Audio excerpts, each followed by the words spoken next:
இத்தனை பேருக்கும் உணவு கொடுக்குறாருன்னா அது அவ்வளோ பெரிய விஷயம் தானே. இந்த மாதிரி தொழிலாளர்கள் எல்லாரும் சேர்த்து வாழ்த்துறோம் ஐயா. பெருநகர சென்னை மாநகராட்சி தூய்மை பணியாளர்களுக்கு வழங்கும் உணவில் பயன்படுத்தப்படும் நுகர்பொருட்கள், மூலப்பொருட்கள், உணவின் தரம் மற்றும் பரிமாறப்படும் உணவின் அளவு ஆகியவற்றை தணிக்கை செய்வதுடன் உணவுகள் தயாரிக்கப்படும் சமையலறைகள் FSSAI சான்றளிக்கப்பட்ட சட்டப்பூர்வ உணவு பாதுகாப்பு மற்றும் சுகாதார தேவைகளுக்கு இணங்குவதை உறுதி செய்கிறது.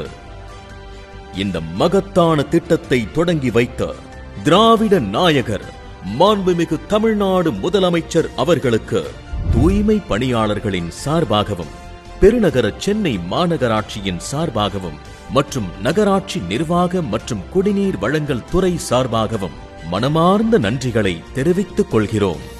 மிக்க நன்றி எங்கள் தாயுமானவரே.